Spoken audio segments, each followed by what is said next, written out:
नमस्कार दोस्तों, हूँ जगदीश पटेल। ધોરણ 11 ભૂગોળની અંદર આપનું સ્વાગત છે।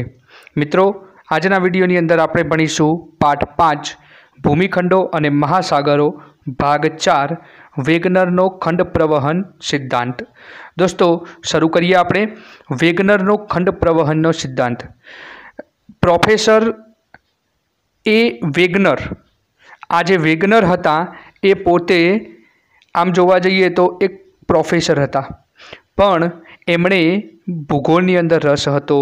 એ પોતે આબોહવા વિજ્ઞાની પણ હતા અને એટલા માટે એમણે આ ખંડ પ્રવહન સિદ્ધાંત રજૂ કર્યો। એ પહેલાં સ્નેઇડર નામના ભૂગોળવિદ હતા, પછી બીજા એક ફિશર નામના ભૂગોળવિદ હતા, ત્રીજા એક ટેલર નામના ભૂગોળવિદ હતા, ચોથા એક બેકન નામના ભૂગોળવિદ હતા। આ વિદ્વાનોએ પણ પોતે પૃથ્વીના આ જે રચના થઈ એ રચના વિશેના વિચારો પોતાના રજૂ કરેલા, બરાબર, પણ એમના વિચારો બહુ પ્રખ્યાતિ પામ્યા નહીં। પણ એ પછી આ પ્રોફેસર આલ્ફ્રેડ વેગનરે જે પોતાના વિચારો રજૂ કર્યા 1912ની અંદર, એ વિચારો ખૂબ પ્રખ્યાતિ પામ્યા અને લોકોએ એને સત્ય જેવા માન્યા। પૃથ્વીનો જે ભૂસ્તરીય વિસ્તાર છે એ અને પ્રાકૃતિક ઇતિહાસ, આમ તો જે જમીન છે ને પૃથ્વીની અત્યારે હાલ, અને જે દરિયા છે એ અને પ્રાકૃતિક જે રચના છે એ બધી બાબતોનો જે ઇતિહાસ છે એ એના ખડકોમાં પ્રાચીન જીવો અને વનસ્પતિના અશ્મિઓ રૂપે સચવાયેલો છે। જ્યારે વૈજ્ઞાનિકો દ્વારા અને આવા આબોહવા વિજ્ઞાની, ભૂગોળવિદો, નૃવંશશાસ્ત્રીઓ આ બધા દ્વારા પૃથ્વીનું ખોદકામ કરી અને પૃથ્વીની અંદરના ખડકો, પૃથ્વીની અંદર દટાયેલી વનસ્પતિ, પછી પૃથ્વીની અંદર દટાયેલા પ્રાચીન જીવોના અવશેષો, અશ્મિઓ, આ બધું જે બહાર કાઢવામાં આવે છે અને પછી એની તપાસ કરવામાં આવે છે, એનો અભ્યાસ કરવામાં આવે છે, ત્યારે પૃથ્વીના ઇતિહાસ વિશે ખબર પડે છે કે ખરેખર પૃથ્વી અત્યારે હાલ જે છે એવી હતી કે નહીં, પહેલાં કંઈક જુદા પ્રકારની પૃથ્વી હતી। એ આ બધી બાબતોના આધારે આપણને ખ્યાલ આવે છે। એટલે જુદા જુદા જે ભૂમિખંડોના ભૂભાગોમાંથી જે ટુકડાઓ છે ને, જે 7 ખંડો આપણે કહીએ તો એ 7 ભૂભાગોમાંથી સામ્ય ધરાવતા અશ્મિઓ ઘણી જગ્યાએથી મળી આવ્યા છે। આપણે આગળ જોઈશું કે અલગ અલગ અત્યારે હાલ ખંડો છે, વાતાવરણ પણ અલગ છે, પણ છતાં કેટલીક જગ્યાએ સમાનતા છે। તો આ સમાનતા કેમ હોય? આપણે એક વસ્તુનો અંદાજ લગાવી શકીએ કે કોઈ પણ જગ્યાએ સમાનતા જોવા મળે, સરખાપણું હોય, એટલે સમજી લેવાનું કે એ બે ભાગો એકબીજાની નજીક હોય, કંઈક એમની વચ્ચે પહેલાં ભૂતકાળમાં કંઈક નિકટતા હશે તો જ એની અંદર સામ્યતા જોવા મળે। આ જે માહિતી છે એ માહિતીના આધારે 1912માં આ ખંડ પ્રવહન સિદ્ધાંત રજૂ થયો। એટલે એવા વિચારનો એ વખતે જન્મ થયો કે આજથી 20 કરોડ વર્ષ પહેલાં, કેટલા વર્ષ? આશરે 20 કરોડ વર્ષ પહેલાં વર્તમાન જે ભૂમિખંડો છે, અત્યારે હાલ જે 7 ભૂમિખંડો છે એ જે એકબીજાથી દૂર છે એ એકબીજા સાથે જોડાયેલા હતા।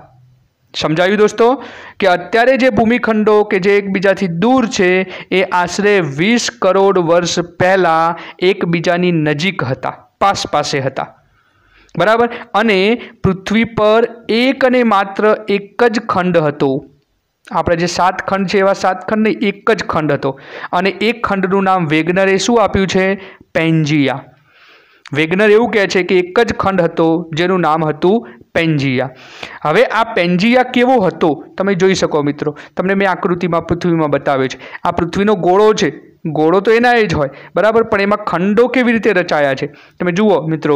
આ બધા ખંડો એકબીજાની પાસે નજીક ગોઠવાયેલા છે। આ તો નામ આપેલા છે, એ વખતે તો નામો પણ નહોતા, પણ બધા તમે જોઈ શકો છો કે એકબીજાની અડીને ગોઠવાયેલા છે। તમે જુઓ કે આ બધો યુરોપ અને એશિયાનો ઘણો બધો ભાગ છે, આ અમેરિકાના ઘણા બધા ભાગો, અહીંયા જુઓ આફ્રિકાને અડેલા છે।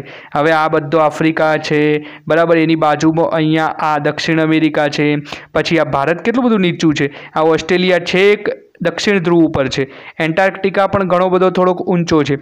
તો આ બધું તમે જોઈ શકો છો કે આ બધો આખો એક જ ખંડ છે, એક જ ખંડ મોટો, 7 ખંડ નથી, એક જ ખંડ છે, બરાબર। એટલે આવી રીતે આ એક જ ખંડ હતો એવું આલ્ફ્રેડ વેગનરનું કહેવું છે। હવે આ પેન્જિયા જે છે નામ કોણે પાડ્યું? તો એ તો વેગનરે પાડ્યું. એટલે પેન્જિયા જે છે એ જર્મન ભાષાનો શબ્દ છે અને જર્મન શબ્દનો ભાષા છે એનો અર્થ એવો થાય કે આદિ મહાખંડ અથવા આદિખંડ. હવે આલ્ફ્રેડ વેગનર પોતે જર્મનીનો હતો એટલે એણે જર્મન ભાષાની અંદર પેન્જિયા નામ આપ્યું. આદિખંડ થાય. આદિખંડ એટલે બહુ જૂનો ખંડ, બરાબર, એ કે જે એક જ હતો. હવે આ ખંડ પ્રવહન સિદ્ધાંત અનુસાર આ પેન્જિયાના ઉત્તર ભાગને લોરેશિયા તરીકે ઓળખવામાં આવે છે. હવે તમે જુઓ, અહીંયા આકૃતિ આપેલી છે. આ પેન્જિયામાં આપણે બે ભાગ વિચારીએ તો ધારો કે અહીંયાથી વચ્ચોવચ્ચથી આ વિષુવવૃત્ત પસાર થાય છે, બરાબર, આ વિષુવવૃત્ત છે. તો આ વિષુવવૃત્તની ઉત્તરનો જે ભાગ છે આ એ લોરેશિયા તરીકે ઓળખાય છે. આ લખ્યું છે મેં, લોરેશિયા. બીજો જે દક્ષિણનો ભાગ છે એને ગોંડવાના લેન્ડ તરીકે ઓળખવામાં આવે છે. જુઓ મિત્રો, આ લખેલું છે ગોંડવાના. તો ગોંડવાના લેન્ડ તરીકે એને ઓળખવામાં આવે છે. હવે આ જે લોરેશિયા અને ગોંડવાના લેન્ડ એ બંનેની વચ્ચે એક સમુદ્ર આવેલો છે જેનું નામ છે ટેથિસ સમુદ્ર. આ લખ્યું છે, જુઓ દોસ્તો, ટેથિસ સી. બરાબર, કયો ટેથિસ સી? તો આ જે ખોચાની અંદર આખો બનેલો છે અને આ બધું જે પાણી તમને આટલું જે દેખાય છે, આ પાણી જે છે આટલો ભાગ, આ બધો ભાગ એ ટેથિસ સમુદ્ર કહેવાય છે. બરાબર, એટલે એ ટેથિસ સમુદ્ર કે જે લોરેશિયા અને ગોંડવાના લેન્ડ એવા ઉત્તર અને દક્ષિણના ભાગોની વચ્ચે જે જગ્યા છે એ જગ્યાની અંદર આવેલો છે. બંને ભૂમિભાગની વચ્ચે પૂર્વ પશ્ચિમ વ્યાપ્ત ટેથિસ સમુદ્ર હતો. ટેથિસની ઉત્તરે જોઈએ તો લોરેશિયા, કે જેમાં હાલ કયા કયા ખંડો છે? તો એમાં હાલના ઉત્તર અમેરિકા ખંડ, કે જે આ ઉત્તર અમેરિકા ખંડ આટલા ભાગમાં હતો, બરાબર. પછી યુરોપ ખંડ, કે જે યુરોપ ખંડ આટલા ભાગમાં હતો. અને પછી એશિયા ખંડ, કે જે આ બાકીનો જે ભાગ છે આ એશિયા ખંડ. એટલે લોરેશિયા એને એટલા માટે કહેવાય છે કે યુરોપ અને એશિયા બધું ભેગું થઈને નામ પડ્યું લોરેશિયા, બરાબર. પછી ટેથિસની દક્ષિણે વાત કરીએ તો એમાં ગોંડવાના લેન્ડ. આ ટેથિસની દક્ષિણે અહીંયા આ બધો ગોંડવાના લેન્ડ છે. અને એમાં કયા કયા ખંડો હતા? તો તમે જુઓ, દક્ષિણ અમેરિકા, કે જે આ દક્ષિણ અમેરિકાનો ભાગ છે. પછી આફ્રિકા, તો એ આ ભાગ છે એ આફ્રિકાનો છે. પછી દક્ષિણ ભારત, તો એ આ ભારતનો ભાગ છે. પછી ઓસ્ટ્રેલિયા, તો આ ઓસ્ટ્રેલિયા છે. અને એન્ટાર્કટિકા, તો આ ભાગ જે છે એન્ટાર્કટિકા છે. તો આ બધા જે ટુકડાઓ જે એકબીજાની પાસે હતા એ ભાગો અત્યારે હાલ છૂટા પડેલા છે, પણ આ દેશો એ વખતે ગોંડવાના લેન્ડની અંદર આવેલા હતા. હવે એનાથી આગળ તમે જુઓ કે આ જે વચ્ચોવચ્ચ આખો આ જમીન થઈ, બરાબર, પણ એની આજુબાજુ આ બધું શું છે? આ બ્લુ રંગનું તમને આ બધું દેખાય છે દરી પૃથ્વીની અંદર, એ બધું શું છે? સમુદ્ર છે. તો આખા આ પૃથ્વીનો જે વચ્ચેનો જે જમીનનો ભાગ છે, જે એક જ ભૂમિખંડ પેન્જિયા, એ પેન્જિયાની ચારે બાજુ એક મહાસાગર હતો, વિશાળ મહાસાગર, જેનું નામ હતું પેન્થાલસા, બરાબર. એટલે વચ્ચે આવેલો ટેથિસ સમુદ્ર અને ચારે બાજુ આવેલો પેન્થાલસા મહાસાગર. એટલે આ પેન્જિયા મહાખંડની ચારે બાજુ એક વિશાળ અને છીછરો મહાસાગર આવેલો હતો જેનું નામ હતું પેન્થાલસા મહાસાગર. આ સમયે જે એન્ટાર્કટિકા ખંડ છે એ દક્ષિણ આફ્રિકાના દક્ષિણ કિનારા પાસે હતો. તમે જુઓ મિત્રો કે આ એન્ટાર્કટિકા ખંડ છે એ ક્યાં છે?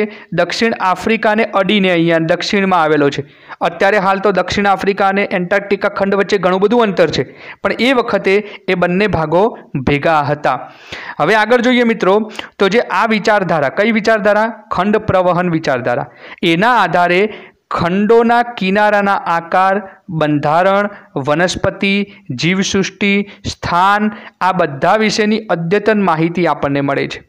કે ખંડોના આકારો કેવા હતા, એના કિનારે ખંડોનું બંધારણ કેવું હશે, વનસ્પતિ પણ કેવી રીતે એકબીજા સાથે જોડાયેલી હશે, જીવસૃષ્ટિ, જે સજીવો છે ને એ સજીવો કેવી રીતે એક ખંડ પરથી બીજા ખંડ પર પહેલાં જતા હશે. તો એ સરળ હતું કારણ કે નજીક હતા, એટલે આફ્રિકા ખંડમાંથી દક્ષિણ અમેરિકા ખંડમાં સરળતાથી જઈ શકાય, ભારતમાંથી આફ્રિકા ખંડમાં જઈ શકાય, ભારતમાંથી ઓસ્ટ્રેલિયામાં જઈ શકાય. તો એ બધું હતું જ પહેલાં, પણ અત્યારે છૂટા પડ્યા એટલે હવે વચ્ચે દરિયો આવી ગયો એટલે નથી જઈ શકાતા. પણ એ વખતની જે અશ્મિયોમાંથી જે મળી આવે છે એના આધારે આપણને આ વસ્તુની ખબર પડે છે. પેન્જિયાનું કાળક્રમે વિભાજન થયું. વેગનર એવું કહે છે કે ધીમે ધીમે પછી એમાં વિભાજન થયું અને આ બધા જે ભૂમિખંડો છે એ આજના ભૂમિખંડો અને મહાસાગરો અસ્તિત્વમાં આવ્યા. ખસતા ખસતા દૂર ગયા અને અત્યારે હાલ જે 7 ભૂમિખંડો છે અને જે 4 चार महासागर है ए महासागरों अस्तित्व में आव्या। बीजा जे नाना नाना समुद्रों है ए समुद्रों पण साथे साथे अस्तित्व में आव्या। वेगनर जे छे ने ए पोते आबोहवा विज्ञानी हता अने भूभौतिक विज्ञानी हता। बराबर, एटले जियोफिसिस्ट पण हता अने क्लाइमेटोलॉजिस्ट पण हता। एटले बंने प्रकारनुं ज्ञान एमनी पासे हतुं। एटले एमणे आ खंड प्रवहन सिद्धांतने साचो बनाववा माटे एटले एना समर्थनमा एमणे भूस्वरूप विज्ञाननी साबितीओ पण आपी, साथे साथे भूभौतिक विज्ञाननी साबितीओ पण आपी, साथे साथे भूस्तर विज्ञाननी साबितीओ पण आपी, आबोहवा विज्ञाननी साबितीओ पण आपी अने अग्नि विज्ञानना पुरावा पण रजू कर्या। एटले एमणे एवुं कह्युं के मारो खंड प्रवहन सिद्धांत आटली आटली बाबतोनी साबितीओथी साचो पड़े छे, एटले एनुं समर्थन करवा माटे साबितीओ पण रजू करी। जो मित्रों के पेंजियाथी आजना विश्व सुधी कई रीते रचना थई ए तमने आकृति में मैं बतावेलुं छे। शरूआत में तमे जोई शको छो कि आखो पेंजिया केवो देखाय छे तमने। बराबर, आ पेंजिया महासागर हतो। बराबर, आ रीते वच्चेनो आ भाग छे टेथिस समुद्र। आ जे बधो समुद्र छे पेंथालसा महासागर। अहींया तमे जोई शको छो कि आखो पेंजिया छे एमां वच्चेथी आटलो भाग आ उत्तरनो भाग छे आखो ए छे आ भाग उत्तरनो जे छे एने शुं कहेवाय छे लोरेशिया अने दक्षिणनो भाग छे एने शुं कहेवाय छे गोंडवाना लैंड। वर्षो पहेला आ प्रकारनी रचना हती। एना पछी अत्यारे थोड़ो केटलाक वर्षो पछी, बराबर 50 मिलियन वर्षो थया होय एना पछी आ एक सुधारो थयो अने एमां केवा के तमे जोई शको छो आ आकृति पहली अने आ बीजी आकृति बंनेनी तमे सरखामणी करो दोस्तों, तमने शुं फरक लागे छे? थोड़ाक ए जे टुकड़ाओ छे ए खस्या छे थोड़ाक अने आम छूटा पड्या होय एवुं तमने अहींया लागे छे। बराबर, एना पछी तमे आ त्रीजी आकृतिमां तमे जुओ तो त्रीजी आकृतिमां आ बीजी आकृति करता शुं फरक लागे छे तमने ए तमे जुओ शांतिथी एक कॉन्सन्ट्रेशन साथे। तो बधा टुकड़ाओ थोड़ाक खस्या छे। भारतनो भाग जे छे आम उपर आ जे भाग छे ए उपर गयो छे। ऑस्ट्रेलिया थोड़ुंक आ बाजू खस्युं छे। आ अमेरिका थोड़ुंक आम जई रह्युं छे। बराबर, आ टुकड़ो पण थोड़ो खासो बधो छूटो पड़ी गयो छे। तो आवी रीते बधा टुकड़ाओ छूटा पड्या। पछी आ 4 नंबरनी आकृति छे, तमे जुओ त्यां 3 नंबरमांथी 4 नंबरमां तमने शुं फरक लागे छे? खासा बधा टुकड़ाओ खस्या छे, एकबीजाथी दूर गया छे। बराबर, अने पछी आ छे 5 नंबरनी आकृति, एमांथी तमे आमां जुओ तमने शुं फरक लागे छे? तो केटला बधा खसी गया छे। अत्यारे हाल जे पृथ्वी छे ने आपणी आ छे, आ आपणी पृथ्वी छे अत्यारे हाल। बराबर, तो आटला वर्षो पछी अहींया आ प्रकारनी पृथ्वीनी रचना थई अने आवा 7 खंडोनी रचना थई। तमे जुओ मित्रों, एक आ खंड छे, पछी आ दक्षिण अमेरिका, आफ्रिका, अहींया यूरोप, आ छे एशिया, आ छे ऑस्ट्रेलिया अने आ छे एंटार्कटिका। तो आ प्रकारे 7 खंडोनी रचना थई। महासागरों पण वच्चे तमने जे बधा देखाय छे ब्लू रंगना ए बधा महासागरोनी पण आ प्रमाणे रचना थई छे। एनी अंदर आ बधी जे विगत थई, पहला प्रथम जीवयुग हतो, पछी द्वितीय जीवयुग ज्यारे आव्यो त्यारे एमां जोयुं ने आपणे आकृतिमां एटले ए प्रमाणे धीमे धीमे बधा खंडो खसता गया। एटले एमां ए दरमियान जे पृथ्वीनुं गुरुत्वाकर्षण बळ अने अन्य बळोना कारणे पेंजियामां भंगाण पड्युं।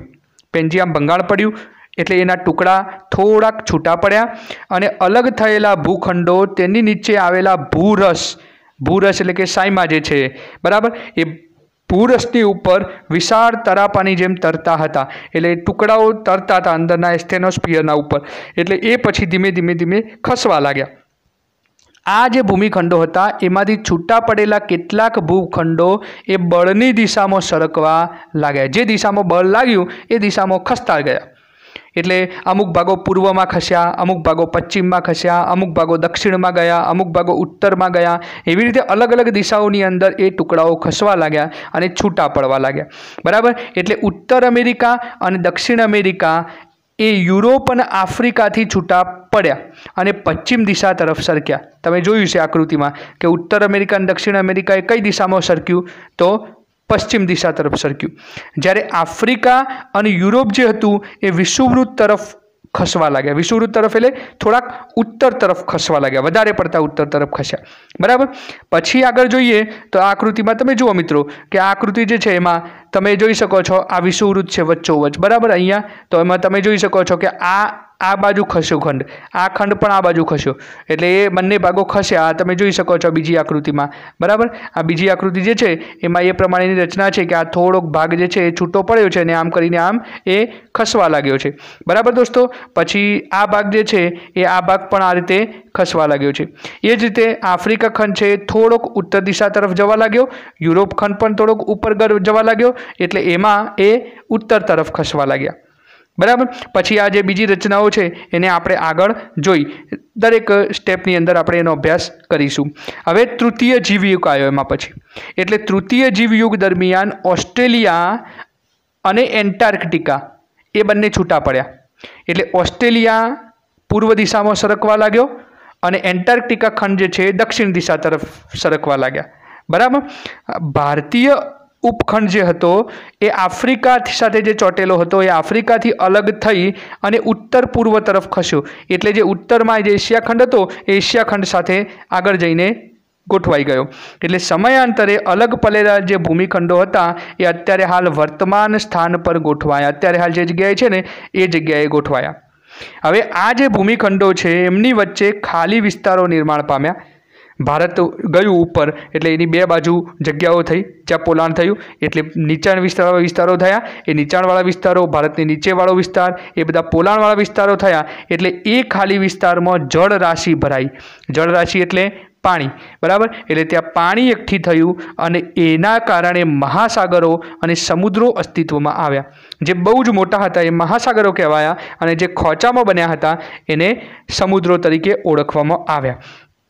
જોઈએ મિત્રો આગળ તો આ રીતે અહીંયા आ आकृति है तो आ तीजा नंबर की आकृति जुओ। आगे आपणे पहली बीजी जोई, हवे त्रीजा नंबर की आकृति तो एनी अंदर तमे जुओ कि धीमे धीमे खसवा लाग्या एटले आ वच्चेना भागमां अहींया बधुं पोलाण सर्जायुं एटले ए बधा भागोनी अंदर पाणी भराया एटले महासागरोनी रचना थवानी शरूआत थई।